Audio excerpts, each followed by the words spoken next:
तो री इनकार्नेट होकर इनके इस वाले एपिसोड की शुरुआत वहीं से होती है जहां हम लोग को पिछली बार दिखाया गया था। वो मियन क्लैन का हेड समझ के कि वो इस कांड से बाहर नहीं निकल सकता, तो कॉर्नर बीस्ट की तरह एक्ट करता है, सेल्फ डिस्ट्रक्टिंग एक्शन लेता है। जिस चीज को अच्छी तरीके से समझ के अपना नाइट फॉक्स इस मियन क्लैन के हेड के पूरा का पूरा प्लान इन सारे बंदों के सामने रिवील कर देता है कि वो इन लोगों की सैक्रिफाइस दे रहा है। ये अच्छे से जानने के बावजूद कि आज के बाद से उनकी फैमिली का कोई इज्जत नहीं रहेगा, इसलिए इन लोगों को मरवा के जब इस इंसिडेंट का में दुनिया के पास रिवील होगा तब तो सिंपैथी गेन करेगा और सारा ब्लेम और विलेन मेरे को बना देगा। लेकिन अब इस बात को सुन के उससे अपने फैमिली हेड मन में सोच रहा है कि ये नाइट फॉक्स ना बल्कि ताकतवर है बल्कि सारा कनिंग भी है। लेकिन यहाँ भी उसके पास कोई चॉइस नहीं है, तो वो अपने सारे बंदों को भड़काने लगता है कि पहले वक्त तो उसका सन यहाँ पे है ही नहीं, उसके ऊपर से वो मर्डरर हमारे क्लैन के बंदलों को इसलिए मार रहा है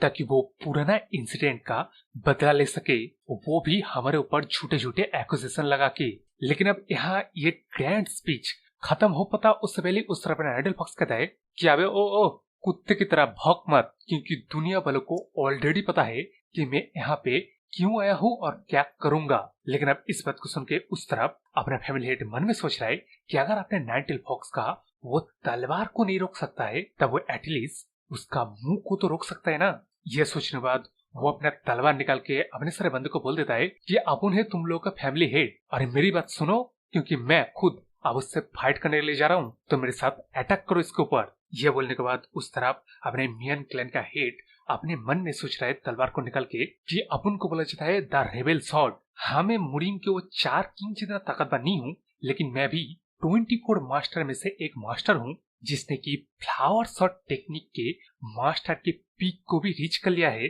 यह सोचने के बाद अपना सेल्फ कॉन्फिडेंट और बढ़ाने के लिए यह वो आगे सोचता है कि उसने एक बार शॉर्ट किंग के 10 बारों को ऐसे ही बस सह लिया था, तो मैं अगर मैं टेक्निक के फुल पोटेंशियल का इस्तेमाल करूं तब एक कुछ ही ब्लो में कॉर्नर हो जाएगा, तब मैं इसका एडवांटेज लेते हुए इसको ही खत्म कर दूंगा। लेकिन अब यारो अपने नाइट फॉक्स ने इसके सारे ये सोच के बीच वहीं पे एक स्लैश से इसके सर के 2 टुकड़े कर देता है। तो अपने नाइट फॉक्स का यह बार इतना ज्यादा स्मूथ था, अपना फैमिली हेड इस बार को खाने के बाद ये भी सोच पाता है कि अपने नाइट फॉक्स का स्वॉर्ड इतना ज्यादा फास्ट था जिसका कंपैरिजन शॉर्ट किक के साथ किया भी नहीं जा सकता है। मतलब सर काट जाने के बाद इतना तक सोच लेता है भाई। लेकिन अब बाहर इस चीज को देख के मियन क्लैन के बंदे लोग कहने लगते हैं कि अरे हमारे लॉर्ड भी सिर्फ एक ही बार से इसके हाथों हार गया, तो हम लोग क्या करें। जिसका जवाब देते उस तरफ नाइट फॉक्स कहता है कि मेरी बात ध्यान से सुनो,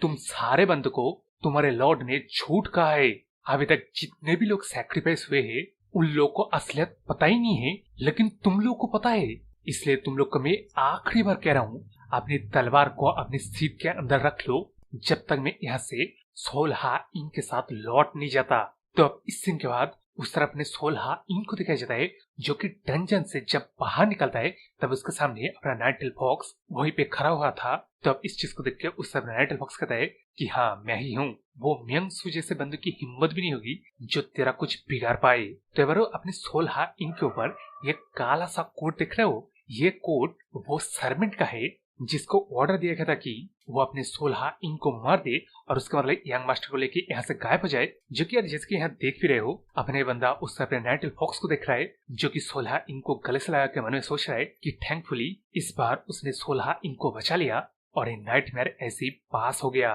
तो अब इस सीन के बाद पता नहीं कितने दिनों बाद का ये सीन दिखाया जाता है जिसमें बंदे लोग बात कर रहे कि शाइनिंग स्वॉर्ड नाम के एक बंदे ने मियन क्लैन को राख बना दिया। जिस चीज सुनकर उस तरफ कोई बंदा कहता है कि अबे तुम लोग को कुछ पता ही नहीं है, जो हमारे हेविली ब्लड स्वॉर्ड है ना उसका एक न्यू निकनेम है शाइनिंग स्वॉर्ड, क्योंकि उसने उस रात को जो किया उस रात में ना मून लाइट से भी ज्यादा उसका शर्ट चमक रहा था। तब इस बात सुन के कोई बंदा कहता है क्या ये बात सच है, इसका मतलब उसने उस रात को कितने बंदों को मार दिया होगा। जिसका जवाब देते हुए कोई बंदा कहता है कि 100 से ज्यादा तो होंगे जितना मेरे को पता है। तब इस बात सुन के कोई बंदा कहता है कि अरे ये तो पागलपन है, लेकिन हेविली ब्लड सन ने ये किया ही क्यों। जिसके बारे में तरह तरह के रूमर फैल रहा है, जिन रूमर्स को अपना बेगर सेक्ट का बुढ़ा पीछे देख रहे हो स्ट्रॉ हेड में बैठा हुआ ये सब कुछ सुन रहा था। तब यारो इन रूमर को छोड़ के अब आते हैं एक्चुअल पॉलिटिक मामला उस कांड के बाद क्या चल रहा है, जिसमें पहले वक्त तो एक्चुअल कांड जो हुआ था,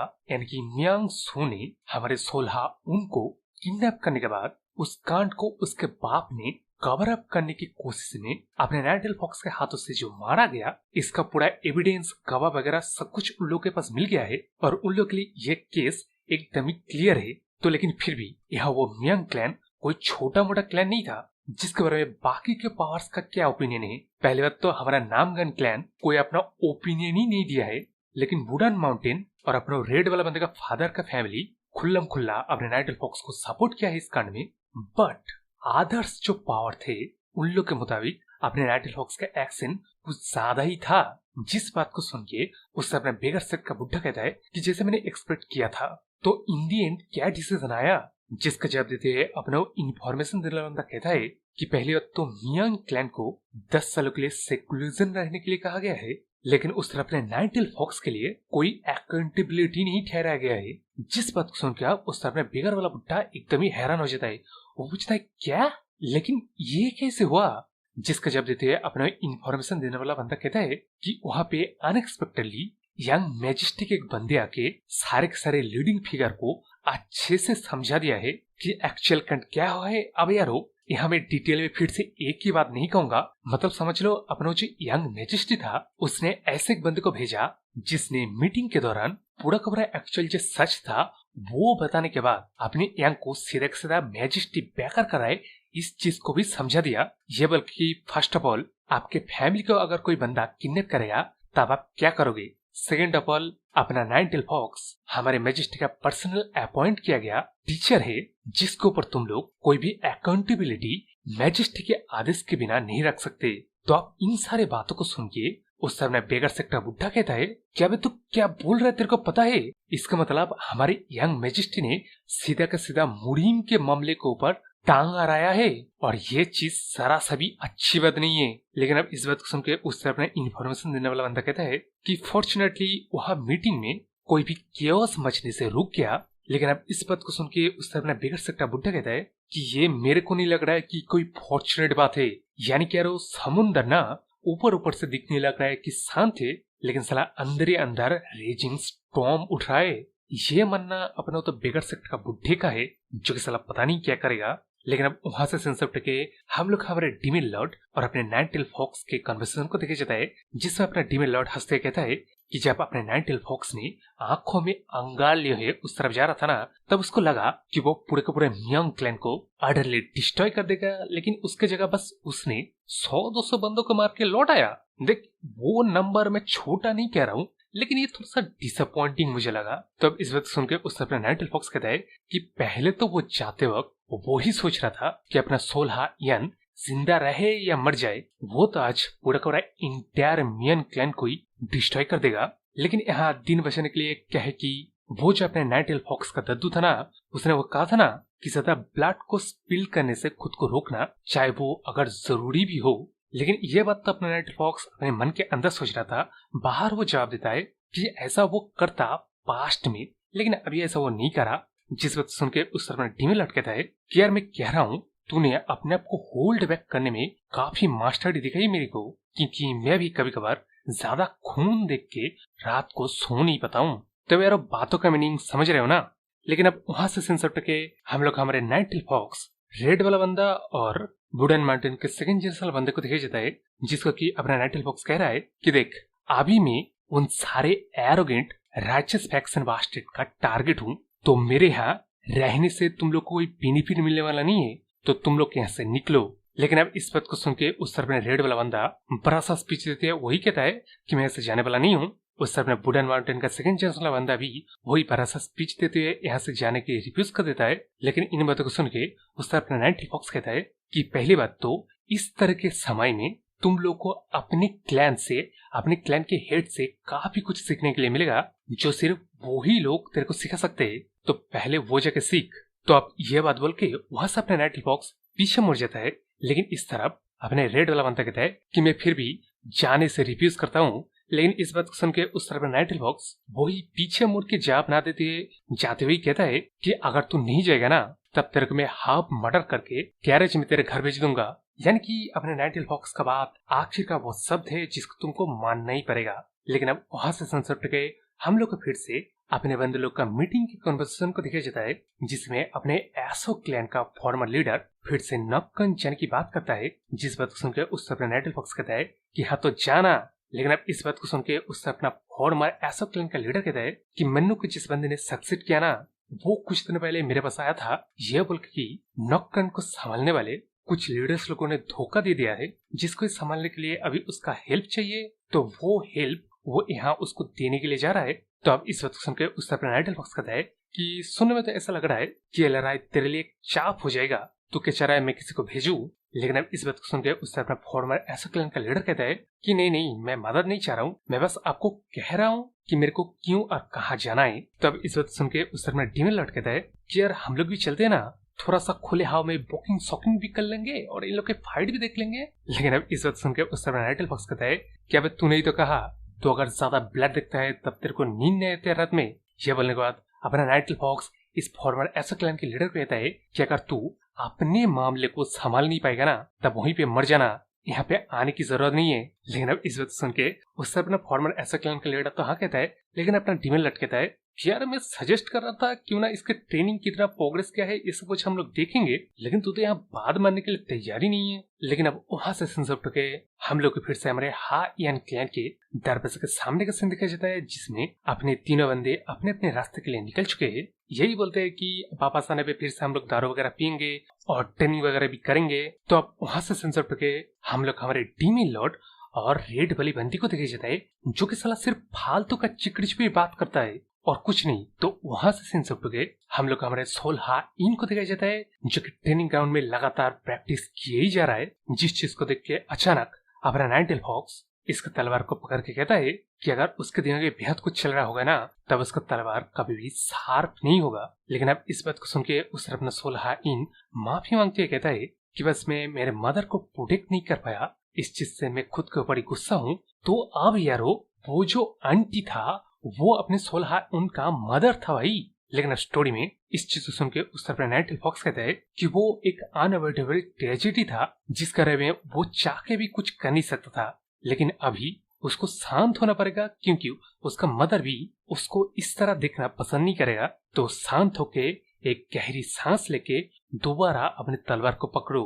तो यहाँ अपना नाइटिल फॉक्स अपने सोल्हा उनको टीचिंग करने लग गया है। जिस सीन के बाद अब पता नहीं ये कितने दिनों बाद का सीन दिखाया जाता है, जिसमें दूर से एक जंगली सा बंदे को आते हुए दिखाता है, जिसके ऑरा को अपने बॉडी का एक बंदा महसूस करके डीमन लॉर्ड से पूछता है कि आपने वो सेंस किया, जिसका जवाब देते हुए अपना डीमन लॉर्ड कहता है कि यह फास्टिंग ऑरा किसी बंदे का फाइटिंग स्पिरिट है। और ऐसा लग रहा है अपने डीमन लॉर्ड ये बंदा कौन है वो पहचानता है। लेकिन अब अपना बॉडी का एक बंदा इसके ऑरा को महसूस कर लिया, अपने डीमन लॉर्ड ने महसूस कर लिया, तो क्या अपना नाइटिल फॉक्स महसूस नहीं कर पाएगा? तो वो महसूस करके सेक्ट के बाहर ही अपने एक जंगली से बंदे के सामने अपियर हो जाता है, जिसको देख के अपना वो वाला बंदा भी रुक जाता है। तो यहाँ अपने नाइटिल फॉक्स कहता है कि तू इतना गुर्रा रहा था ना, मुझे लगा तू कोई बीस्ट है, लेकिन तू तो एक पर्सन है, वो भी मैन नहीं है बल्कि वुमेन है। तो यारो ये मेंढक जैसे दिखने वाला बंदा यह बंदी जो कि अपने नाइटिल फॉक्स से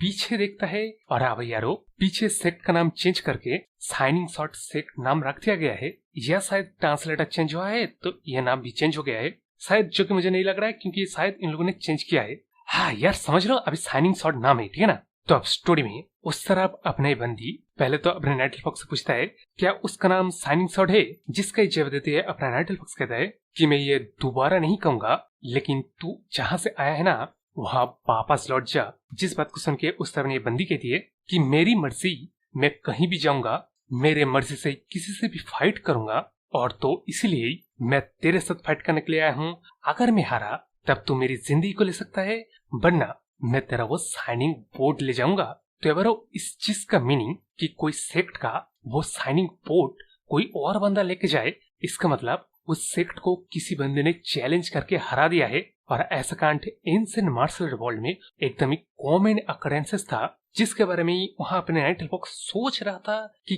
क्या ये बंदी हमारे डोजो को चैलेंज कर रहा है। लेकिन इसी सोच के बीच अपना वो बंदी अचानक से अपने नाइटिल फॉक्स के ऊपर एक जबरदस्त वाला अटैक कर देता है, जिस एटैक को अपना नाइट फॉक्स सिर्फ होते ही देखता ही रहा और उसका स्ट्राइक अपने नाइट फॉक्स के शरीर में लग गया। लेकिन अब उस तरफ अपना ये बंदी अपने नाइट फॉक्स को वो बार खाने के बाद वहीं पे खड़े होते देख के एकदम खुश होते कहता है कि ज्यादातर लोग अब तक सांस लेने में अपना पूरा का पूरा कॉन्सेंट्रेट कर देते थे, लेकिन तू स्ट्रॉन्ग है, तू तो इतना ज्यादा स्ट्रॉन्ग है जिससे मैं तेरे साथ लगातार फाइट कर सकता हूँ, वो हेविली डीमन की तरह जैसे मैंने किया था। तो अब इस बात को सुन के उस अपना नाइट फॉक्स अपनी इस बंदी को अच्छी तरीके से नोटिस करता है। तो यारो यहाँ अपना नाइट फॉक्स इस बंदी को हरा देगा इसमें मेरे को कोई डाउट नहीं है, क्योंकि अपना नाइट फॉक्स द कोट है, द चैट है, उसको कोई नहीं हरा सकता है। लेकिन वैसे एक बंदे ने इस बंदी को नोटिस किया है जिसने की फीमेल लॉर्ड से भी लड़ा है, यानी कि यह बंदी एक सिग्निफिकेंट कैरेक्टर है।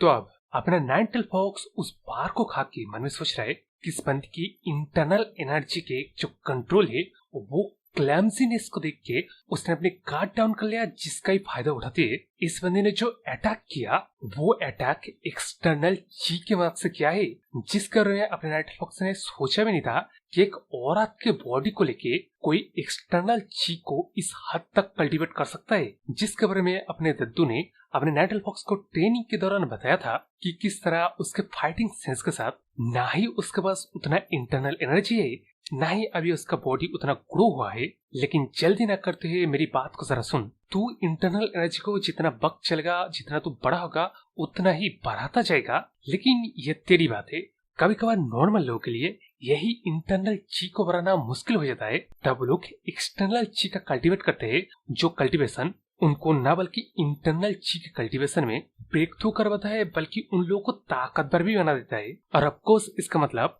सिर्फ एक्सटर्नल ची को कल्टीवेट करने वाले मास्टर भी मौजूद है, जिसके बारे में सुन के उस तरह अपना छोटा नाइट फॉक्स कहता है कि तो फिर मास्टर आपका बता सकते हैं कोई ऐसा एक्सटर्नल ची कल्टीवेशन करने वाला मास्टर जिसने की इंटरनल ची कल्टीवेशन करने वाले मास्टर को सरपास करके रखा है। तो उसका जवाब होता है कि एक है जिसका नाम है बुल्फ किंग। यारो इस बंदी से मिलो जिसका नाम बुल्फ किंग है। तो अब इसी बुल्फ किंग के बारे में करंट अपना नाइट फॉक्स सोच रहा है कि साले उस बुढ़े दद्दू ने मुझे बताया नहीं कि बुल्फ किंग एक औरत है, साला मरने के बाद भी मेरे से पंगा ले रहा है। लेकिन अब उस चीज को छोड़ के बाहर अपने बुल्फ किंग अपने नाइट फॉक्स के ऊपर इस बार सच्चे मुच्चे में अटैक करते हुए आगे बढ़ता है, जिस तरह को अपना नाइट फॉक्स टॉर्च कर लेता है। लेकिन इस चीज को देख के अपना बुल्फ किंग लातों से अटैक करता है, जिस अटैक को भी अपना नाइट फॉक्स ने टॉर्च कर लिया। तो अब इस चीज को देख के अपना बुल्फ किंग एकदम ही खुश हो जाता है, तो वो लगातार अपने नाइट फॉक्स के ऊपर अटैक किया ही जा रहा है। लेकिन अब इस चीज को देख के अपना बुल्फ किंग नाइट फॉक्स कहता है कि अबे तू मेरे बार को सिर्फ टॉर्च क्यों कर रहा है, जिसके जवाब अगले बार को अपने नाइट फॉक्स ने कैच करके देता है और इसी के साथ साथ अपना कुछ मुक्का भी इसके ऊपर झाड़ देता है। इसके बाद उन लगातार बारों का लास्ट बार करते हुए अपना नाइट फॉक्स कहता है कि किसी को चैलेंज करने का एक अपना ही एटमोस्फेयर रहता है जिसको तेरे को जानना चाहिए। तो अब इस बार को खा के उससे अपने बुल्फ किंग दूर जाके खुद को संभाल लेता है। इसके बाद वो हंसते हुए अपने नाइट फॉक्स के बारे में कुछ कह पाता, वो वही भी यार बेहोश हो जाता है। लेकिन अब इस मैच को उससे अपना डीमन किंग देखते हुए कहने लगता है कि अपने साइनिंग शॉट के लिए कोई औरत हो या आदमी हो, वो सबके साथ मार्शल आर्ट में एक जैसा ही ट्रीट करेगा। तो अब वहां से सेंसर पे गए हम लोग को एक और बार फेमिलियर सा सीन दिखाई जाता है, लेकिन इस बार अपने डीमन लॉर्ड की जगह वो बुल्फ किंग बिस्तर पे पड़ा हुआ है। तब वहां से भी सेंसर टके हम लोग के फिर से अपने मीटिंग रूम को दिखाया जाता है, जिसमें पहली बात तो अपना वो रेड वाली बंदी एकदम ही हैरान हो जाता है कि वो औरत बुल्फ किंग है। मतलब क्या सच में आ वही? जिस चीज को सुन के उस तरह मेरा डीमन लॉर्ड कहता है कि हाँ उसको तुम बुल्फ किंग कह लो या कुछ कह लो, मेरे लिए तो वो औरत एक रैबिट डॉग है। जिस नाम को सुनकर उस समय नाइट फॉक्स कहता है कि क्या रैबिट डॉग? तो उसी का जवाब देते है आगे अपना डीमन लॉर्ड कहने लगता है कि वो बुल्फ किंग ना सिर्फ फाइट करना चाहता है, मतलब लगातार बार बार फाइट ही करना चाहता है बस, इसलिए मैंने उसका नाम दिया रैबिट डॉग। सर तुम लोग को ये किससे बारे नहीं पता होगा, लेकिन एक बार मैंने उसके साथ 3 दिन और रातों तक लड़ते ही रह गया। मैं भी उस लड़ाई से ऊब चुका था। इसका मतलब समझ रहे ना साइनिंग शॉट, और वो बुल्फ किंग नाम क्यों पड़ा? तो अब इस बात को सुन के उस तरह नाइट फॉक्स कहता है कि अब ये तो पागलपन है, अभी वो हमारे रेड वाले बंदी तेरे पास कोई आइडिया है उस बुल्फ किंग के नॉनसेंस को दूर रखने का? जिसका जवाब देते हैं अपना रेड वाली बंदी कहती है कि एक्चुअली हम लोग को उस औरत का कुछ पता ही नहीं है, वो कब अचानक से बैटल फील्ड में रैवेजिंग बुल की तरह आ जाता है, कब डिसअपियर हो जाता है हम लोग को ये पता नहीं चलता। एक तो बात है, दूसरी बात हम इंफॉर्मेशन गिल्ड के बंदे भी उसको एक मिस्टीरियस फिगर मानते हैं। लेकिन अब इसी बात के दौरान अपना वुल्फ किंग को होश आ जाता है, तो वो अपने नाइटटेल फॉक्स को ढूंढते ढूंढते शाइनिंग स्वॉर्ड के पास आ जाता है। इसलिए वो एकदम ही हंसते कहता है कि मेरे को काफी अच्छी नींद आई,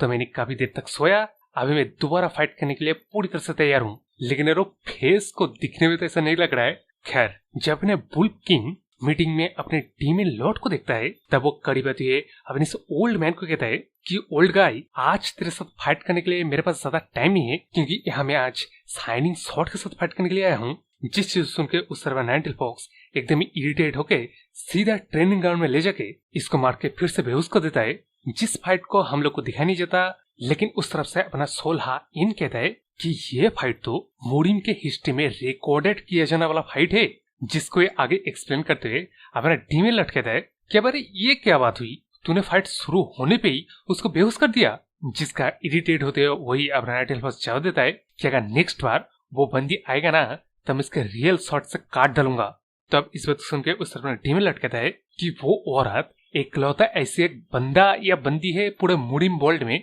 जिसने की अपने एक्सटर्नल एनर्जी को इस हद तक कल्टीवेट किया है, जो वो हमारे जैसे बंदों के साथ कम्पीट कर रहा है। तो मतलब सीधी से है, उसको मार देने का मतलब वोस्टिंग होगा। तब इस वक्त सुनकर उस तरफ नाइटटेल फॉक्स कहता है तो क्या मैं उसका वो नॉनसेंस सहायता रहूं। जिसका एकदम फिटिंग से जवाब अपना टीम लड़ देता है कि यार तेरे को समझ भी नहीं आ रहा है, उसके साथ अगर तू कम्युनिकेट नहीं करेगा तब ना तो वो कुछ समझेगा ना तू कुछ समझा पाएगा। इसलिए इस बार की मीटिंग में अपना वुल्फ किंग बैठता है, मतलब कि होश में आने के बाद, जिसमें अपना वुल्फ किंग अपनी तरफ का स्टोरी बताता है कि यार पहली बात तो ये है, अगर वो किसी वीकलिंग के साथ फाइट करेगा तब 3 चीज होगा। पहला तो बंदे ने क्विट कर देना है, दूसरा चीज फाइट इतनी जल्दी खत्म हो जाएगा जिस फाइट को मैं एंजॉय भी नहीं कर पाऊंगा, तीसरी चीज सीधा के सीधा बंदा मर जाएगा। तो इसलिए मैं ताकतवर से फाइट करता हूँ जिसके साथ में लॉन्ग टाइम तक फाइट कर पाऊंगा। तो जब वैसे एक फाइट में तुम जीतते हो तब वो जीत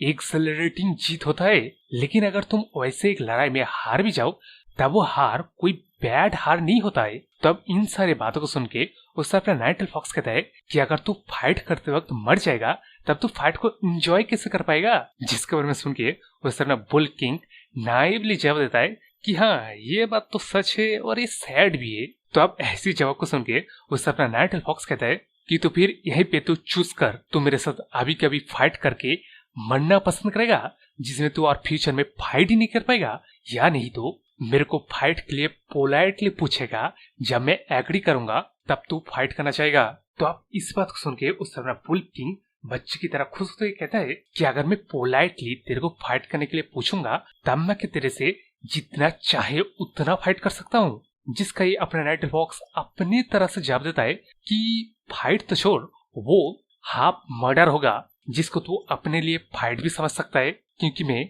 मेरे एग्री हुए फाइट में होल्ड बैक नहीं करूंगा। तो अब इस बात को सुन के उस तरह मेरा वुल्फ किंग मान जाता है कि तो फिर ठीक है, मैं भी इस चीज के लिए एग्री करता हूँ, लेकिन यहाँ मेरा एक कंडीशन है। तो यारो अपने वुल्फ किंग का कंडीशन एकदम सिंपल है, क्या है कि इस सेक्ट में 2 ऐसे एक मास्टर है जिन्होंने पहली बात तो अपने इस वुल्फ किंग को हराया है लेकिन मारा नहीं है। तो वो ऐसे अपॉर्चुनिटी जगह से कहीं नहीं जाएगा। जिस चीज सुन के उस तरह नाइटटेल फॉक्स कहता है कि ये चीज डिफिकल्ट साउंड कर रहा है, क्योंकि पहले बात तो ये है, ये एक ऐसी जगह नहीं है जहाँ तू जब चाहे तब आके चला भी जाएगा। दूसरी बात, यहाँ अगर तू रहेगा तब सिर्फ खा के सोने का काम तेरे को नहीं करना है, तेरे को काम करना है वो खाने या सोने के लिए। तब इस बात सुन के अपना वुल्फ किंग टेबल पे एक आयरन रख देता है, जिसका देख के अपना नाइटटेल फॉक्स पूछता है कि अब ये लोहे का मैं करूं। जिसका ठीक से जवाब देते हुए उस तरफ अपना वुल्फ किंग कहता है कि ये मेरा पेमेंट है, तो अगर बाजार में जाके इसको बेचेगा ना तब तेरे को एक गुड प्राइस मिल जाएगा। लेकिन अब उस तरफ अपना ही रेड वाली बंदी पहचान जाता है कि ये छोटा सा आयरन का पीस स्टील ऑफ 10,000 ईयर का आ जाता है, जिसमें नॉर्थ सी का यांची भरा पड़ा है, और इसी सॉर्ड से दुनिया भर के सबसे फेमस सॉर्डों को बनाया गया है, और ये मेटल हार्डेस्ट मेटल में से एक मेटल है। तब इन सारे तारीफ को सुनकर उस तरफ नाइटटेल फॉक्स पूछता है कि अगर वो इस चीज को बेचेगा तब उसको कितना पैसा मिलेगा। जिसका जवाब देते हैं अपने रेड वाली बंदी कहती है कि अगर अपने नाइटिल फॉक्स ने इस माल को बाजार के दाम से भी कम दाम में बेचेगा तब भी उसको ये जो मैनर मिला है ये 5 मैनर मिल जाएगा, इतना पैसा मिलेगा उसको। तो अब इस बात को सुन के उस तरफ नाइटिल फॉक्स हैरान है, लेकिन इस हैरानी को देख के उस तरफ अपना वुल्फ किंग कहता है कि क्या इतना इनफ नहीं है, क्या मतलब उसको और चाहिए। अब यार इस पॉइंट पे अपना यार नाइटिल फॉक्स भी क्या कहे। हम सभी लोग अच्छी तरीके से जानते हैं कि अपना नाइटिल फॉक्स पैसों के सामने कभी कभार कमजोर पड़ जाता है,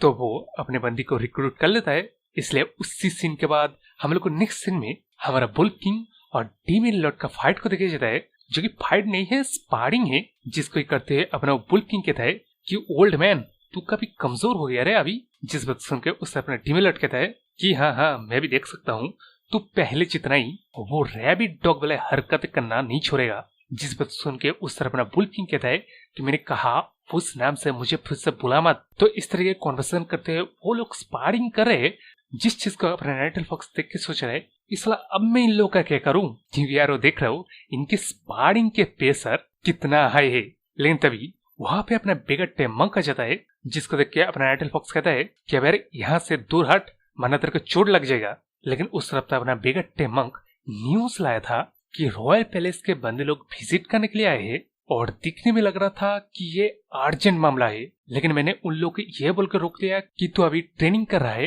तो अब इस बात सुन के उससे अपना नाइटिल फॉक्स कहता है कि अर्जेंट मामला, वो भी रॉयल पैलेस का। तो अब ये अर्जेंट मामला क्या है इसका रहे हम लोग को अगले एपिसोड में पता चलेगा। तो मेरे इस चैनल को सब्सक्राइब कर लीजिए, लाइक शेयर कमेंट तो करना बोले को तो बाय।